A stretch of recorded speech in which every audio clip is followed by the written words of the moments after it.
It's about the restoration of our republic. We want to educate, encourage, enable the power.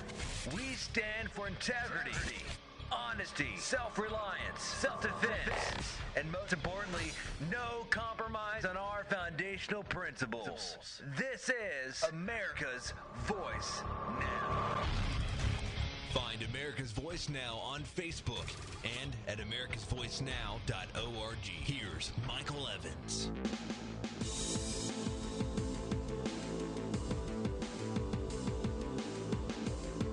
All right. We are back. You're listening to America's Voice Now. My name is Michael Evans, and I am your host this morning. You're joining us in our third segment this morning. I appreciate you doing so, and glad to have you here. If you'd like one of our, I'll just throw this plug in. If you'd like one of our shirts that is got America's Voice Now done in our logo right across the top of the shirt, and then in addition to that, we've got on a certain number of them, and I think there's only 20 of these. They have a sign on the front there that says, U.S. Congress, U.S. Senate, fire them all. And I don't know if you can see it because it's kind of bright in here with these stage lights, but each one lights up, and there's a whole series. It comes with a little battery pack, batteries in the whole 9 yards.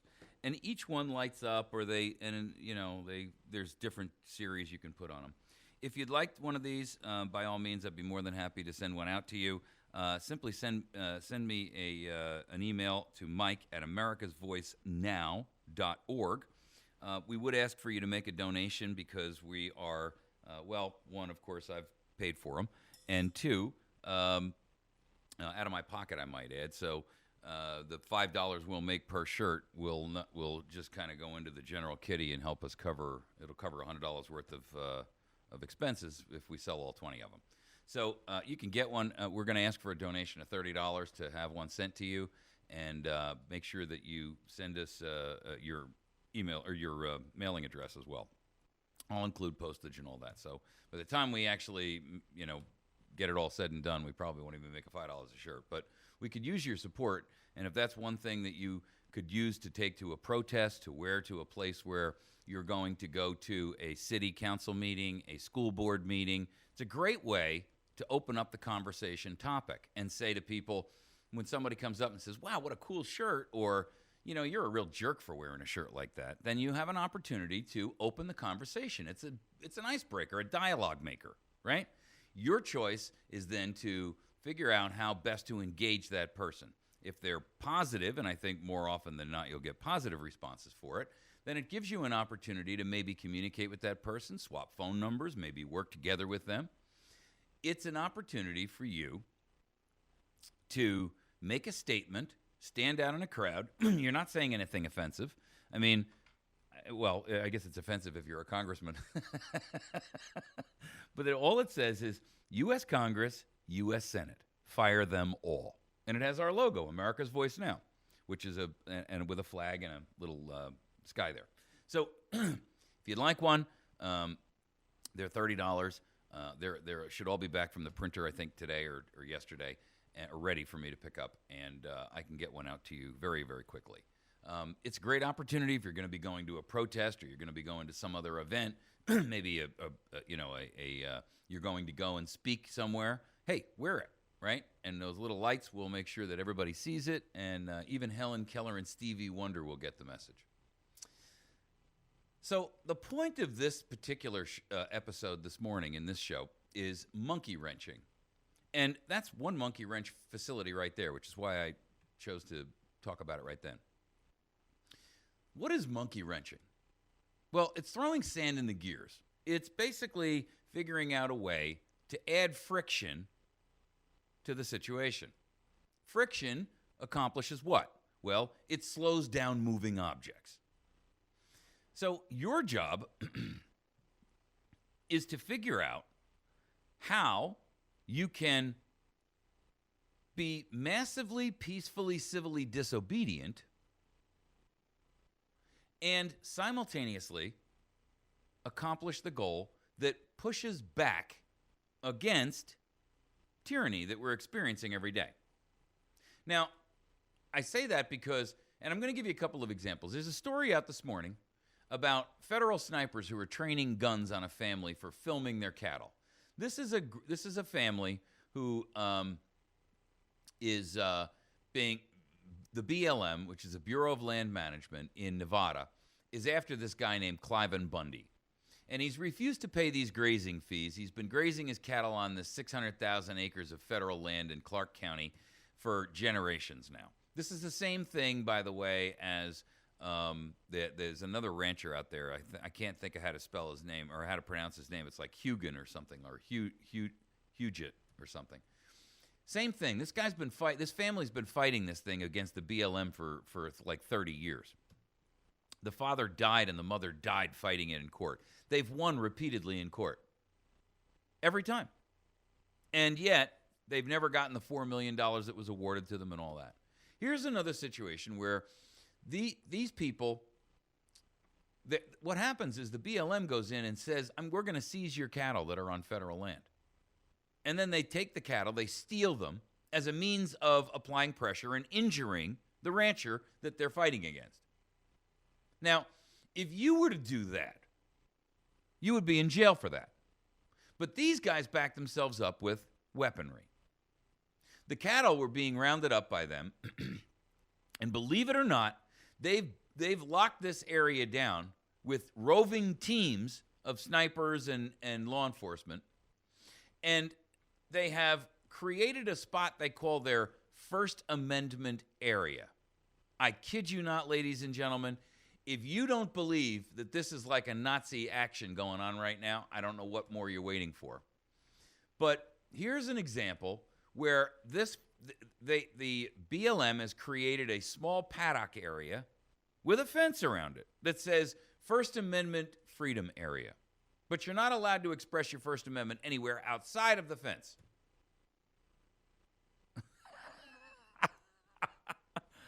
Really? I mean, that's an oxymoron. First Amendment free speech, but only on this, dice. I mean, how insane is that? The rancher says, I'm willing to die. They ain't taking my damn cattle, and I'm willing to die if necessary. It's a Ruby Ridge style standoff that's in the making.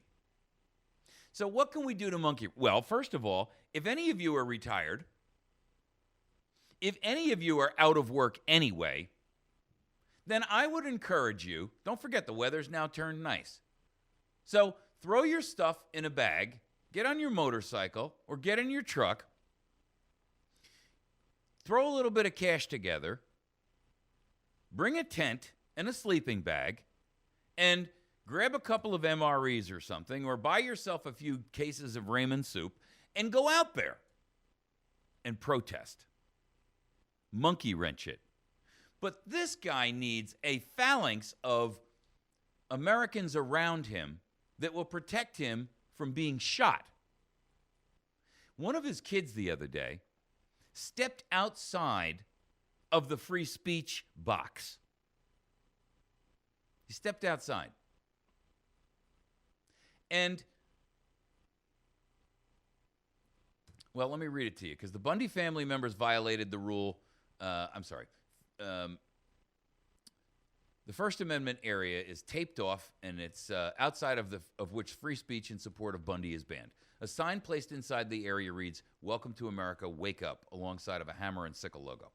When Bundy's family members violated that rule yesterday in an attempt to peacefully document the cattle roundup, they were trying to do it with their cell phones, they were met with a barrage of loudspeaker warnings and 4 Bureau of Land Management snipers with their guns trained on the dissenters.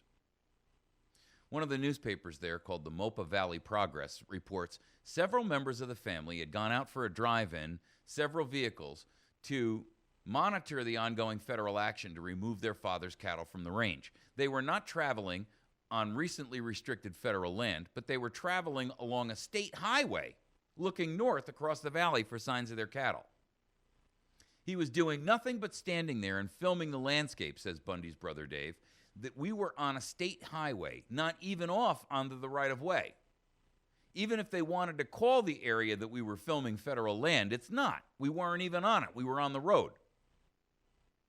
None of the family members were armed, but as soon as Dave Bundy started filming the cattle, 11 BLM vehicles, 11, each with 2 agents in them, that's 22 agents, arrived and surrounded him.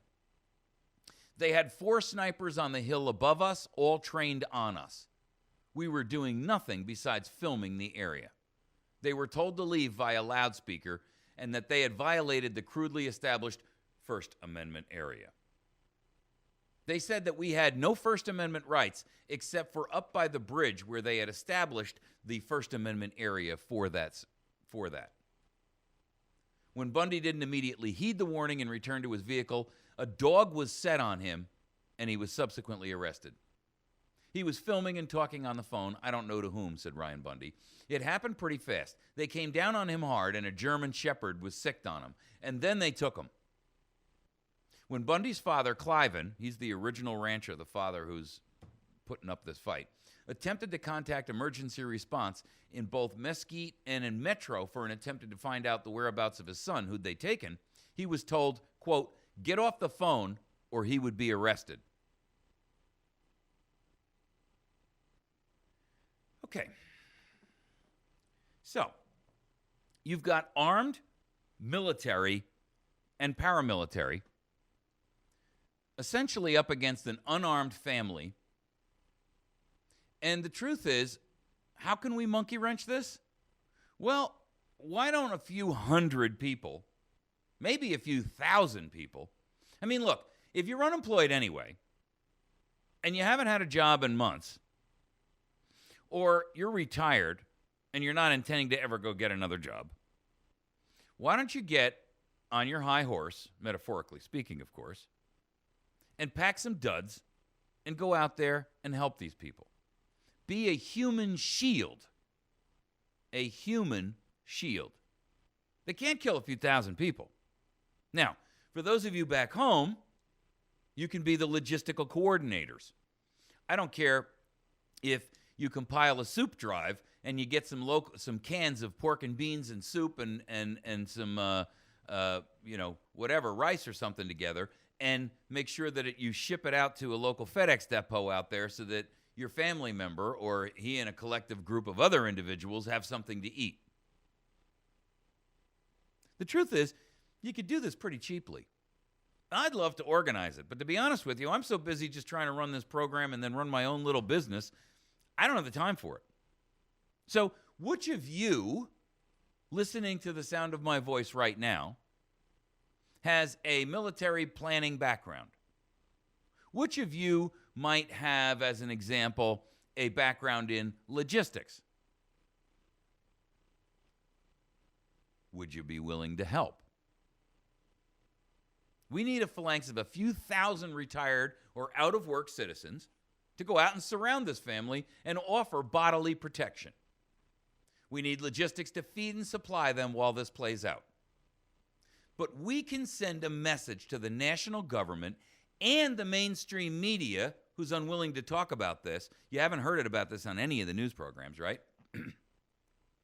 That we will not tolerate threats of murder by our own government, nor theft, nor ruin for a family. Here's your chance to be a community organizer, but doing it where and when it counts. Oh, and bring your camera. Or cameras. You see, it's all about figuring out how we can monkey wrench it. In Boston, the transit police are conducting warrantless searches on all bus and subway riders. You're kidding me, right? No, I'm not kidding you.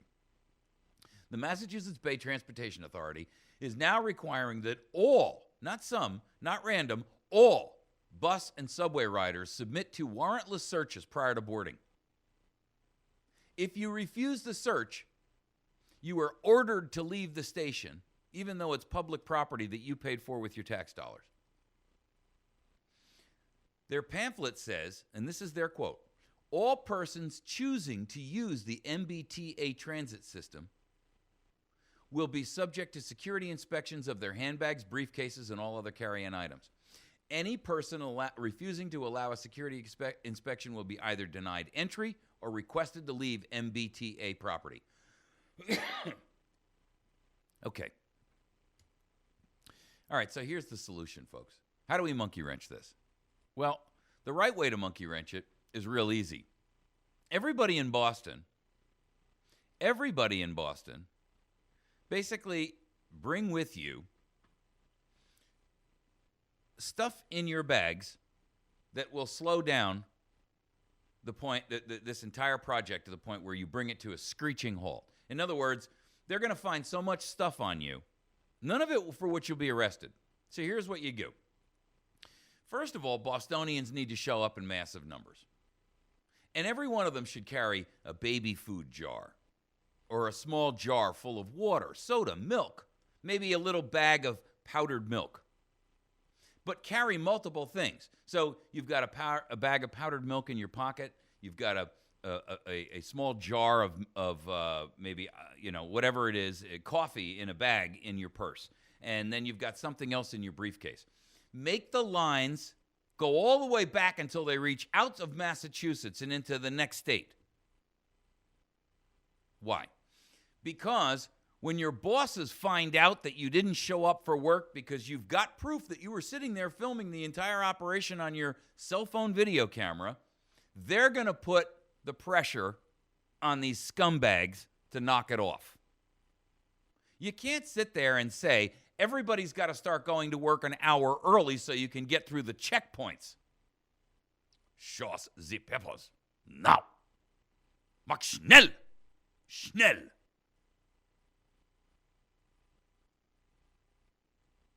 If you refuse, you will be arrested for trespassing in a public area. Folks, this is not reminiscent of the Nazis. This is exactly what the Nazis did. And if Bostonians agree to this, the next thing will be showing your ID to get to work. Or perhaps you'll be subjected to a retinal scan, a scan of the veins in the back of your hand, a facial recognition snapshot that is what you use to get through the turnstile. Show us the papers. Schnell. Monkey wrench it, ladies and gentlemen. Monkey wrench it. If you're retired, then go up there and help them. If you're out of work, go up there and help them. Just bog the lines down. I don't care what you do. Wait until you're just up to the counter and then turn around and leave the line and walk away. The point is to drag it all out. Make it painful, make it hurt. Carry a bunch of things with you that they've got to go through. I don't care if you carry 2 extra knapsacks and you carry a handbag. Make them go through each one. Put almost nothing in them. Make them go through every jar. Make them smell every little extra package. Make them open up the bag and go, oh, that's just coffee, Bob. Just put enough in there so that if they throw it away, you didn't lose more than 10 or 15 cents. Make it instant coffee. It's cheap. You see, your job is to monkey wrench it. Your job is to make sure that you do everything in your power. If they're going to sit there and make you go through a metal detector, then wear clothing with metal in it. Sew a dime or a piece of metal into the hem of your pants. Just make life flippin' miserable. Do you know that that's exactly what the partisans in France and in all of the Western European countries that were under domination from the Nazis did? Did you know that? When they were required to go through checkpoints, they did everything in their power to slow it down. They brought their economies to a halt. Yes, of course it damaged them, but guess what? Who cares? You're under an oppressive regime, an invasion force. And if you don't think what they're doing in Boston right now is an invasion force, you're an idiot. Monkey wrench it. I don't care if you don't plan on getting on the train. If you live in the Boston area, then go stand in line every morning and slow it all down. Drag it out. Go there with a plastic toy gun in your bag. Check your local laws. I don't know what they are up there. I mean, it's a communist state, for Christ's sake, anyway. But, go up there and put a plastic gun with a big red knob on the end of it so nobody can think it's a real gun, and just put it in your handbag. And then say, I don't know, my 5-year-old must have stuck it in there. How do I know? Make sure there's nothing in it and that it can't shoot anything. You see, but you have to be creative, ladies and gentlemen. But don't you see that this can apply in any situation? When you're sitting there at one of these unconstitutional DUI stops, do the same thing. Just hold the line up. Figure out how. Refuse to provide them access to your car. If you haven't been drinking, you got nothing to fear. You don't have to give them access to your vehicle to allow it to be searched. Especially if you've given them no probable cause. And if they pull you over and they want to go into your car, make them get a warrant. Make them get a warrant. Stand up. Have the courage of your convictions to do what's right. If you're unemployed or you are retired, then you need to be putting your time and your effort into the restoration and the preservation of this nation. It's not optional. Be a partisan and do it now.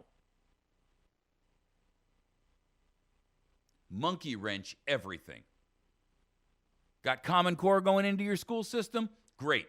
Organize a group of parents and go out there, and now that the weather is nice, teach your kids right on the front lawn of the school.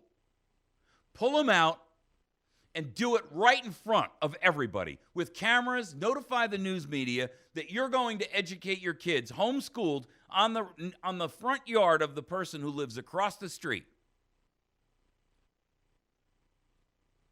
You see, it's all about sending a message that we've had enough. Everything, everywhere, monkey wrench it.